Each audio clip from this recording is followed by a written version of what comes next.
الحمد لله نحمده ونستعينه ونستغفره ونؤمن به ونتوكل عليه ونعوذ بالله من شرور أنفسنا ومن سيئات أعمالنا من يهده الله فلا مضل له ومن يضلله فلا هادي له ونشهد أن لا إله إلا الله وحده لا شريك له ونشهد أن محمدًا عبده ورسوله أما بعد فإن خير الحديث كتاب الله وخير الهدي هدي محمد صلى الله عليه وسلم وشر الأمور محدثاتها وكل محدثة بدعة وكل بدعة ضلالة وكل ضلالة في النار.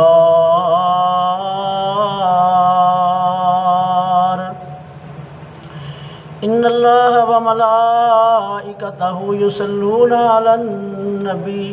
يا أيها الذين آمنوا صلوا عليه وسلموا تسليما. اللهم صل على محمد وعلى آل محمد كما صليت على إبراهيم وعلى آل إبراهيم إنك حميد مجيد. اللهم بارك على محمد وعلى آل محمد كما باركت على إبراهيم وعلى آل إبراهيم إنك حميد مجيد. بسم الله الرحمن الرحيم. يا أيها الذين آمنوا اتقوا الله حق تقاته ولا تموتن إلا وأنتم مسلمون. يا أيها الذين آمنوا اتقوا الله وقولوا قولا سديدا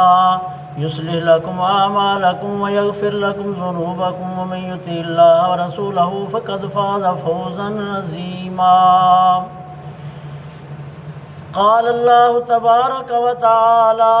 في القرآن المجيد والفرقان الحميد.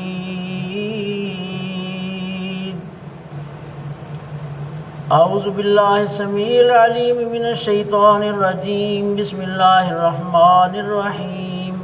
وإذ يرفع إبراهيم القواعد من البيت وإسماعيل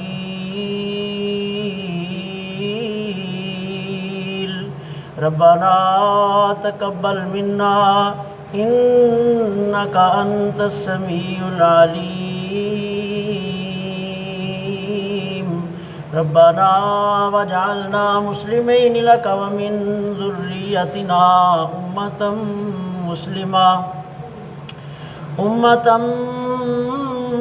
مسلمة لك وأرنا مناسكنا وتب علينا إنك أنت التواب الرحيم.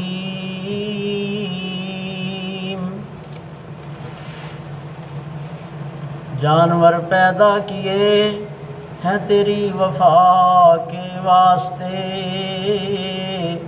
چاند سورج اور تارے ہیں تیری ضیاء کے واسطے، کھیتیاں سرسبز ہیں تیری غذا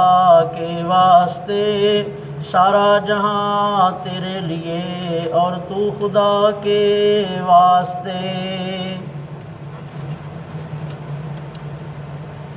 اللہ کی حمد و ثنا کے بعد قولی فعلی مالی عبادات اللہ رب العالمین کے لیے ہیں، اور پھر صلاۃ و سلام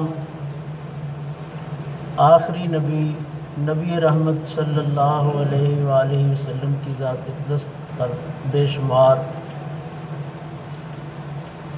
لا تعداد ہوں، اور پھر وہ مقدس ہستیاں جن کو ہم صحابہ اکرام رضوان اللہ علیہم اجمعین کے نام سے یاد کرتے ہیں، اور اہل بیت اور آل محمد صلی اللہ علیہ وآلہ وسلم، اللہ رب العالمین سب پر اپنی رحمتیں نازل فرمائے، جنہوں نے محنت اور لگاتار کوششوں سے آج ہمیں یہاں تک پہنچایا کہ ہم اللہ رب العالمین کی وحدانیت کی بات کر رہے ہیں اور اس کے آخری نبی رحمت صلی اللہ علیہ وآلہ وسلم کے پیغام کی بات کر رہے ہیں اور اس کی نازل کردہ شریعت کی بات کر رہے ہیں۔ یہ ذی القعدہ کا مہینہ جو کہ ان مہینوں میں شمار ہوتا ہے جنہیں حج کے مہینے کہا جاتا ہے، کہ حج کے لیے اس مہینے میں تیاری کی جاتی ہے، اس سے گزشتہ مہینے میں تیاری کی جاتی ہے اور پھر یہ تیاری کرتے کرتے اپنی آخری ایام ذوالحج کی 13 تاریخ تک یہ جو ہے وقت مقرر ہے حج کے ایام کا، تو وہاں تک یہ پہنچتا ہے۔ تو حج کی جو مختصر تاریخ ہے اس کے بارے میں اس کے حوالے سے کچھ گزارشات گزشتہ جمعہ کے خطبہ میں کی تھی کہ اس سرزمین سے جس کو ہم مکہ المکرمہ کی سرزمین کہتے ہیں، مدینہ المنورہ کی سرزمین کہتے ہیں، اس سرزمین کے ساتھ زمینی رشتے کے ساتھ ساتھ ہمارا روحانی رشتہ، ہمارا نظریاتی رشتہ، جو کہ تمام رشتوں سے مقدم تر رشتہ ہے، تمام خونی رشتے ایک طرف، جسمانی رشتے ایک طرف اور دوسرے علاقائی رشتے ایک طرف، نظریاتی رشتہ جو ہوتا ہے اس کی اہمیت کا کسی علم نہیں، بلکہ مسلمان تو نظریاتی رشتے کی بنیاد پر ہی ایک جگہ پر وہاں مرکز میں جمع ہوتے ہیں اور اللہ کی بارگاہ میں اپنے گناہوں کی معافی کے ساتھ ساتھ یہ تہیہ اور ارادہ کرتے ہیں کہ یہاں سے جو تعلیمات ملیں گی اس پر ہم عمل پیرا ہوں گے تاکہ دنیا اور آخرت میں ہم سرخرو ہو سکیں۔ تو اس سرزمین کی جتنی بھی تعریف کی جائے، مکہ المکرمہ اور بیت اللہ اور پھر مدینہ المنورہ اور پھر مسجد نبوی اور پھر دیگر اطراف کی برکات، اس کا اندازہ لگانا ممکن نہیں۔ عرب کی 2 بڑی شاخیں عرب قوم کی، جن میں سے ایک شاخ جس کو ہم عرب مستعربہ کہتے ہیں، یہ عدنانی عرب کہلاتی ہے یہ قوم۔ تو اس کے جد امجد کون تھے؟ اس عدنانی عرب کے جد امجد سیدنا ابراہیم علیہ السلام تھے، جن کو اللہ رب العالمین نے بہت سی آزمائشوں کے بعد، بہت سے امتحانات کے بعد امام کا لقب عطا فرمایا تھا کہ انی جاعلک للناس اماما، میں تجھے لوگوں کے پیشوا بنانے والا ہوں، لوگوں کا امام بنانے والا ہوں۔ یہ سیدنا ابراہیم علیہ السلام قریباً 4000 سال پہلے عراق کے شہر اور جسے کہتے ہیں میں پیدا ہوئے اور جہاں دنیاوی لحاظ سے بہت بڑا صنعتی اور تجارتی مرکز تھا، وہاں دینی لحاظ سے بھی شرک کا بہت بڑا مرکز تھا۔ حضرت ابراہیم علیہ السلام کا والد آزر اپنی قوم کا بہت بڑا پیشوا تھا۔ حضرت ابراہیم علیہ السلام نے جب ہوش سنبھالا تو سوچنے لگے کہ قوم جن بتوں اور پتھروں کو اپنا معبود سمجھتی ہے، یہ نہ تو بول سکتے ہیں، نہ چل پھر سکتے ہیں، نہ کھا پی سکتے ہیں، نہ کسی کو نفع نقصان دے سکتے ہیں، نہ ہی کسی کی زندگی اور موت کسی کو دے سکتے ہیں، تو پھر انہیں اپنا رب کیوں مانا جائے؟ چنانچہ حضرت ابراہیم علیہ السلام نے صاف صاف اعلان فرما دیا، انی وجہت وجہی للذی فطر السماوات والارض حنیفا وما انا من المشرکین۔ میں نے یکسو ہو کر اپنا رخ اس ہستی کی طرف کر دیا جس نے زمین و آسمان کو پیدا کیا ہے، اور میں شرک کرنے والوں میں سے نہیں ہوں۔ سورۃ الانعام ہے، آیت نمبر 79 ہے، جس کا ترجمہ میں نے پیش کیا۔ تو حضرت ابراہیم علیہ السلام پہلے اپنی قوم سے اس سلسلے میں تصادم، پھر حکومت سے اس سلسلے میں تصادم، تو یہ سارے اختلافات کے باوجود سیدنا ابراہیم علیہ السلام کے قدم لڑکھڑائے نہیں، بلکہ ثابت قدم ثابت ہوئے، اور سیدنا ابراہیم علیہ السلام کو یہاں تک امتحان کا سامنا کرنا پڑا کہ جب حکومت کی مخالفت، بادشاہت کی مخالفت، اور پھر باپ آزر کا مخالف ہو کر یہ کہنا کہ تم گھر سے چلے جاؤ، یہ ہماری گدییں، یہ ساری چیزیں چھوڑ دو، تو سیدنا ابراہیم علیہ السلام نے کوئی پرواہ نہ کی، چھوڑ کر نکل کھڑے ہوئے، حکومت سے معاملہ ہوا۔ تو جب دلائل کی بات ختم ہو جائے، دلائل سے آمنا سامنا بندہ نہ کر سکے، تو پھر انسان مجبور ہو جاتا ہے جھگڑنے پر، ایک دوسرے کے ساتھ جو ہے وہ جھگڑا اور گالیاں اور پھر امتحانات میں مبتلا کرنا، یہ سلسلہ اس دنیا کا جو ہے فطرتی طور پر یہ مانا ہوا ہے، دیکھا ہوا ہے، یہ چیزیں ساری مسلم ہیں۔ تو حکومت نے یہ ظالمانہ فیصلہ پھر کر دیا کہ سیدنا ابراہیم علیہ السلام کو جب انہوں نے بتوں کو موقع پا کر ان کی کسی کی ٹانگ، کسی کی بازو، کسی کا کچھ توڑ دیا، تو پوچھا کہ یہ کیا ہوا؟ تو ابراہیم علیہ السلام نے ایک بت کی طرف اشارہ کر کے کہہ دیا کہ یہ بڑے سے پوچھ لو،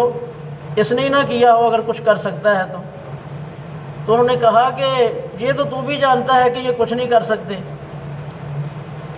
تو پھر آخر کار یہاں تک بات چلی کہ اس کو آگ میں ڈال دیا جائے۔ تو سیدنا ابراہیم علیہ السلام کے لیے یہ بہت بڑا آزمائش، بہت بڑا امتحان تھا۔ اللہ رب العالمین نے آگ کو حکم دیا کہ یا نار کونی بردم و سلام علی ابراہیم، آگ ٹھنڈی ہو گئی۔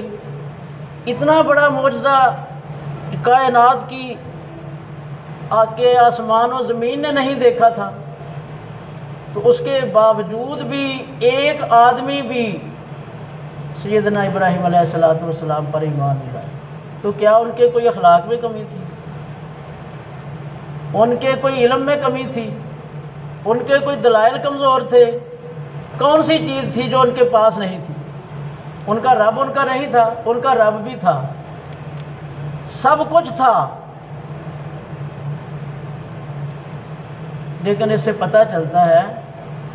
کہ دلائل کی دنیا جتنی بھی مضبوط ہو، اخلاقیات کے لحاظ سے بندہ جتنا بھی مضبوط ہو، یہ دنیا کو چیزیں گوارا نہیں ہوتی، اور نہ یہ ماننے پر لوگوں کو مجبور کرتی ہیں۔ حق بات ماننا اور حق بات کی وصیت کرنا اور سچ کو جھوٹ سے علیحدہ کرنا، حق کو باطل سے علیحدہ کرنا، یہ ایسے سلسلے ہیں کہ یہ کانٹوں پر چلنے کا راستہ، یہ آگ پر چلنے کا راستہ، یہ اس طرح کے راستے ہیں کٹھن اور دشوار۔ لیکن یہ انبیاء علیہ السلام کا کام ہے، جنہوں نے دنیاوی مشکلات کو نہیں دیکھا لیکن اللہ رب العالمین کی بات کو دیکھا، اس کے حکم کو دیکھا، اس کی پرواہ کی۔ سیدنا ابراہیم علیہ السلام چلتے چلتے شام گئے، پھر فلسطین گئے، پھر شادی ہوئی اور پھر اللہ رب العالمین نے ایک حلیم الطبع فرزند عطا کیا، بیٹا عطا کیا، اور پھر سیدنا ابراہیم علیہ السلام ماں اور بیٹے کو بے آب و گیا، یعنی نہ کوئی پانی، نہ کوئی کھانے کے لیے کوئی پھل، اس طرح کے حالات جن کو بیان کرنا بھی بڑے حوصلے کی بات ہے، ان کو چیزوں کو بیان کرنا، ہم جیسا کمزور آدمی اس کو بیان کرنے سے قاصر ہے۔ اور پھر یہ سارے امتحانات کے بعد کیا حکم ہوتا ہے کہ اپنے بیٹے کی قربانی، یہ بھی اللہ رب العالمین نے اس امتحان میں بھی ڈال دی۔ تو سیدنا ابراہیم علیہ السلام اس امتحان سے بھی سرخرو ہوئے۔ تو یہ سارے امتحانات کے سرخرو ہونے کے بعد پھر حضرت اسماعیل علیہ السلام اور سیدنا ابراہیم علیہ السلام خانہ کعبہ کی تعمیر کر رہے ہیں، بیت اللہ کی تعمیر کر رہے ہیں اور دعا کر رہے ہیں، ربنا تقبل منا انک انت السمیع العلیم، کہ ہمارے رب یہ نیکی کا کام ہم سے قبول فرما۔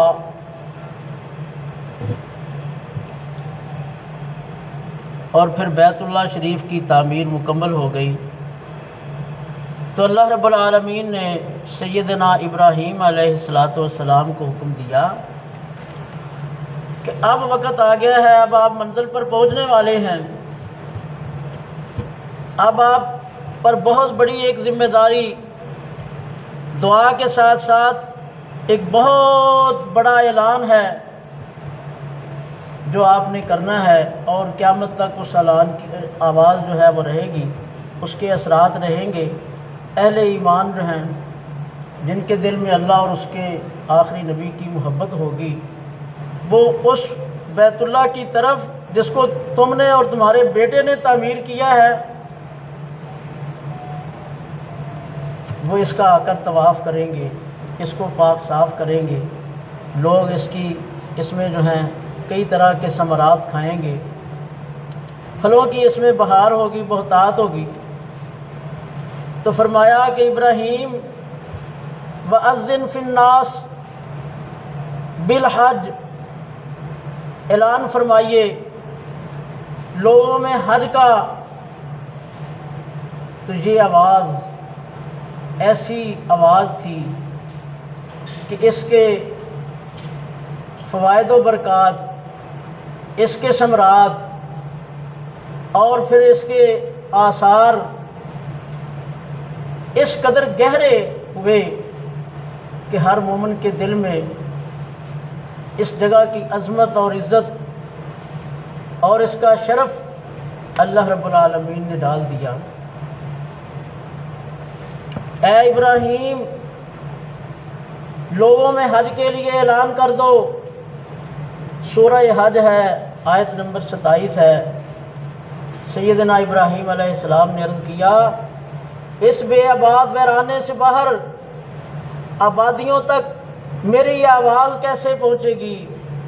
اللہ رب العالمین نے فرمایا اعلان کرنا تمہارا کام ہے اور اسے لوگوں تک پہنچانا ہمارا کام ہے۔ چنانچہ اللہ رب العالمین نے سیدنا ابراہیم علیہ السلام کا یہ اعلان نہ صرف اس وقت کے زندہ انسانوں تک پہنچا دیا بلکہ عالم ارواح میں، روحوں کے جہان میں تمام روحوں تک بھی یہ آواز پہنچا دی گئی۔